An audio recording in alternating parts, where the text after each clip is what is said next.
Hi, I'm Kennedy Muff. I'm from Kenosha, Wisconsin, and I'm the setter for the University of Florida.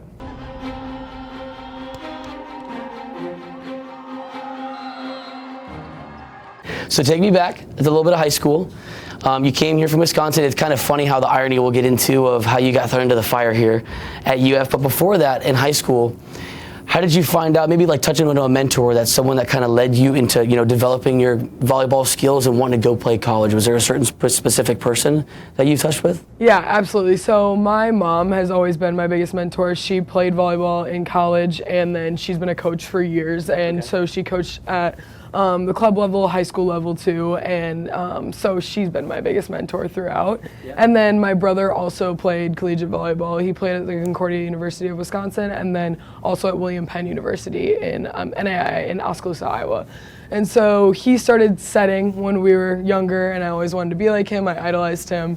And so him and I were both the setters at our high school, and we actually both hold the assist record at our high school, that. So we have our names there on the board together. So yeah, it was like a duo going throughout. Is it hard to, can you disagree that there's a little bit of a competitive nature between the two of you growing up with setting and just being in a whole volleyball sport? Yeah, it was competitive, but we've always been each other's biggest supporters. There's not anyone screaming louder for me in the stands than my brother, and it was vice versa when I was at his games, and he still is my #1 fan to this day. There's nobody screaming louder in a crowd for me. That's awesome. Yeah. Transitioning into someone that backs you so well, Coach Lopez at Flagler College had so many good things to say about you. And I called him on the phone, I had a good talk with him, and I said your name, and I kind of gave him an idea of what we're going to talk about, and he just lit up with just so many good things and like your personality. Also, he mentioned that you had a little bit to do with the hiring process at Flagler. Yeah. Touch on that a little bit. What was that like for you? Yeah, so I was a 4-year captain at Flagler, and then when our coach at the time had left, we were kind of stuck because we needed to get a coach within like 3 months. And then May came around, and I was like, what's going on? And so I actually worked really closely with our athletic department, and they were like, you're going to be in on every meeting and every conversation so you can help for what's best for the team. And our girls there, we had a very good bond and trust, and the girls helped trust me too. And we all were able to be a part of that hiring process too. But when it came down to it, I had a lot of conversations with them, and he, brought forth a good energy and a young energy into our team, and obviously had a lot of past experience at higher level programs. And so him coming in, he was kind of just like thrown this team of girls because there wasn't a lot of time to recruit. He was able to pick up some girls, but it was kind of like, this is what you got and deal with it. And so we had a really close relationship throughout that last season, and we went really far, made it to the Sweet 16. Yeah, he had mentioned too when he first walked in the office, he used the words very intimidating when he met you at first. He said she was intimidating and was not afraid to ask me some hard questions and get right to it in the interviewing process. And I thought that was pretty cool, and he said it carries on. He said he could definitely see that energy and that emotion you have that brings onto the court and how it transitioned to Flagler. And you guys only got to spend a short amount of time together in just a season, but he also used to work at the University of Florida too. So I kind of asked him too, and I'll ask you as well, does that have anything to do with your decision to come to the University of Florida? Well, absolutely. When I was at Flagler during the summer, Coach Lopez had told us that any girls that were still in town to be able to work camp. And so that was an opportunity that I never knew I was going to have. And I was like, yeah, I'm in Florida. Why not try to go work camp, make some money, do whatever. So I stopped my training for a couple of weeks, and I went and worked camp at Florida. And at the time, Stuckey was actually hurt with a meniscus injury at the time. And so when we were at camp, the girls needed a setter to be able to jump in and help scrimmage for open gyms. And they asked me to do it because I was one of the only college setters in the gym. So I actually set these girls back 2 summers before my senior year at Flagler, a summer before my senior year at Flagler. And I bonded with them right away. We had connections. I remember setting AC go balls, and like immediately she was hitting the balls, and it was like, it was awesome. And it was, I was, this Flagler College Division II setter coming in and setting these girls. I was so nervous, but it was really fun. And so then, obviously, after that, kind of things played out, but we had a great season at Flagler. Would you have ever thought, if you could take your mind back to that time, that you'd end up a year later? Absolutely not. No. Absolutely not. It's like one of those things that comes to fruition. It does speak to your mentality from a D2 to a D1 perspective. And that competitiveness, I think does it give you an edge, so to speak? Yes, absolutely. Absolutely. Yeah, it was a really cool experience to just be in that moment. Like even when we were in that scrimmage at camp, I was like, all right, I'm just gonna go try my best. Like, these girls are the best of the best right now, and I just want to go out and have fun and enjoy, like, being able to try to get a block touch or, you know, try to dump on them or something. Like, that was my mentality of, like, do the best I can in that moment. And it was really cool because I got to kind of form friendships with them throughout that year. Like, I remember Gabby Essex, like, added me on Snapchat, and she would always slide up on my stuff, and, like, I got to form relationships with the Florida Gators even last year before I got here. Wow, that's awesome.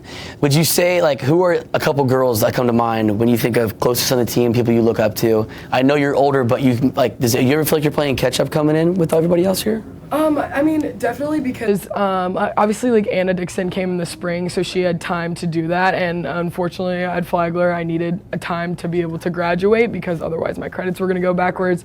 So I graduated in May, and then I came right away, like 6 days later in May, and I started training with the team. But right away I felt like this group of girls was like, they're my tribe, like, they're my girl tribe, and it was something that I had not really felt before. Like, everyone was on the same page of having a championship mindset, and the girls were all, I told everyone the first week here, they're like, how is everything? And I was like, it's so refreshing to be around a group of girls that want the same goal, but then also support and love each other throughout all of it.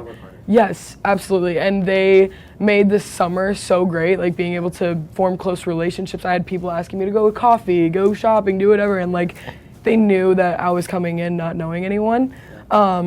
But it was amazing. It's hard to say I'm closest with a certain player because we are so close in so many different ways.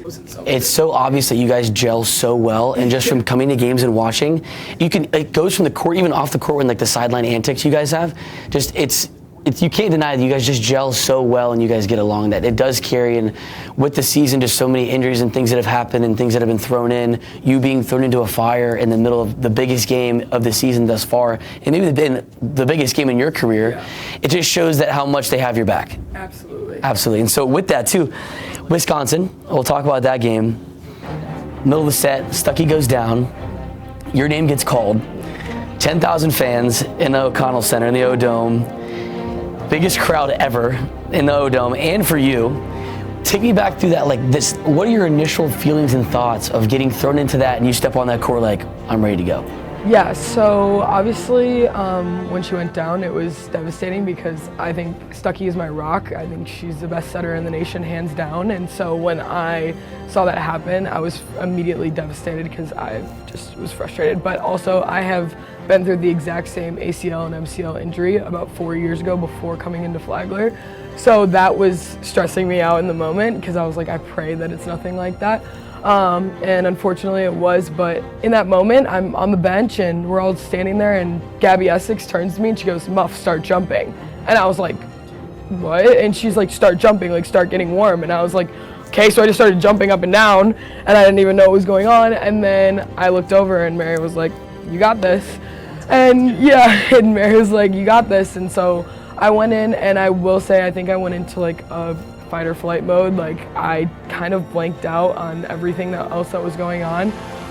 That moment was really big for me because that was the first time that my family had been able to come to a Gator match, and my mom has been going through breast cancer treatments since February, and so she was in the middle of her chemo treatments, and she wasn't able to make a lot of games, and that was the only game that they were like, we're making it to, because it was Wisconsin. And I've been going to Badger camp since I was 8 years old. I grew up with Kelly Sheffield as all of the coaching and stuff, so I've always wanted to be a Badger since I was little, but then my parents were like, we're not missing September 17th. Like, that will be the one game that we make sure we go to if we have to make the trip. And so, it was a lot going in that game, but I was like, okay, like, something's weird about the universe right now, but I'm here, my family's here, I'm supported, and I know that these girls have my back. And in that moment, I tried to stay as calm and collected as I could because I knew that's what my team and the staff needed at the time, because our quarterback just went down and it's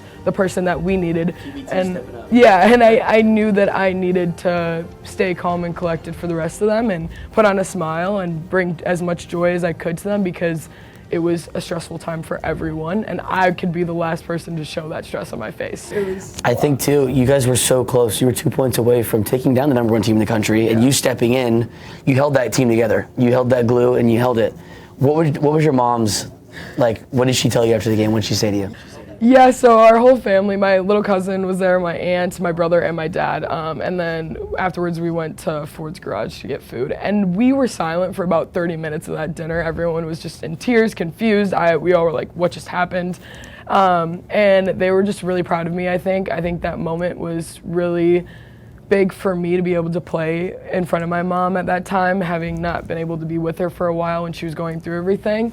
And I did hear, though, that my entire family was like, none of us talked to mom the rest of that game because we needed to stay silent so she could just watch the game and be locked in. But it was a really big moment.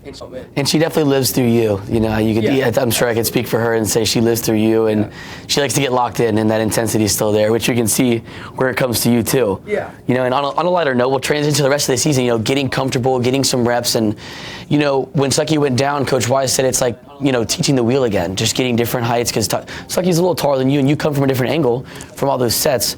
How have you been able? Has the team adapted to your style of play? Have you been able to? Do you adapt to them, or are they adapting to you, or is it a mix of both? Give me a little bit on that too. Yeah, it's more of a mix of both, and obviously before coming in, I was setting the B side, so I didn't really have a lot of time with any of the starting players. Like, I didn't have the connections because I haven't been able to set them. So once we finally got into practice and working together, things started to flow and feel a little bit better here and there. So that definitely helped our process. But I think both, like, I'm adapting to them, they're adapting to me, and it's a full teamwork process. I mean, the staff's always coming up with new ways to help our team in the best way possible and bring light to the best situations for us.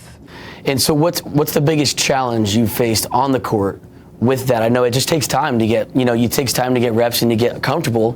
What's maybe the biggest challenge you've seen coming onto a court, you know, taking back to that D2 like angle of the side of volleyball? It's a different level of play. Lopez said too, like he said, it's just a different beast and it's a different type of play. What's like a challenge you faced personally for you being able to adjust to SEC play of volleyball? Yeah, so obviously the biggest challenge is the physicality. I mean, I'm a smaller person for Division I, but at Division II level, I was the third tallest on my team. So it's just very different. I mean, there I was considered tall and a big setter, and here I'm considered one of the smallest setters in the conference. So I think that the physicality was a big challenge, but it's something I was willing to take on. Our strength and conditioning coach, Matt Delancey, is amazing, and he's kept me healthy and strong throughout. And also, I think, like, the girls just, like, feeding my mentality of, like, you got this. Like, Ellie McKissick in the back row, even last night, was like, Muff, I want to block from you, let's go. Like, and I think that has helped me, like, feed confidence into me, even if I'm not the biggest one out there. Yeah. I think you do that a great while. You're like a lion out there. So that's how I've kind of put it in some of the things I've wrote about. You're just like a lion the way you're on the court. You're like a small fish in a big pond, but you bring a big mentality. You bring that big voice out there too. And you touched on that mentality side of the part. And your mental, how do you stay balanced as an athlete, a human being? At the end of the day, you're still a person, you know. How are you able to just balance it? Like, what's your outlet to way to be able to balance all the intensity and the pressure you've been put under this season and the team, and then off the court as well? Yeah, I've really focused a lot of my time on volleyball lately, you know, and obviously rightfully so. But for my balance, I think I took a lot of time, like, visualizing and journaling. Like, those have been big helps for me. And also just, like, leaning on my teammates. These are moments that I'm never going to get back, and having my career end in the next, you know, couple of weeks, which is really sad. I wanted to just embrace every second with these girls. So if there's times where I don't feel confident or whatever, I just text one of them like, hey, you want to go, like, get coffee, you want to go do something else, or get outside, or wear non-issued gear and, you know, go to, like, because honestly, like, that's a big factor, like, on our off days, like, getting out of issued gear and being a human and doing those things have been very helpful. And all of us on the team have that mentality of, like, being there for one another. If someone needs something, it's immediate. Like, there's no stopping us to help out. Sometimes the biggest thing and the best thing and the memories that you will remember forever, personally for me too, is those days of the teammates that you're not playing. It's the days that you're at practice and that everyday grind, and just even outside off the field and court, the days that you get to spend with each other and share a laugh. Yeah. That goes way further than sometimes anything you'll find on the court. Yeah, I feel like this group, though, we always try to find a way to bring volleyball into it. Like, I mean, even on days that we have off, we're still watching volleyball or watching film or doing something.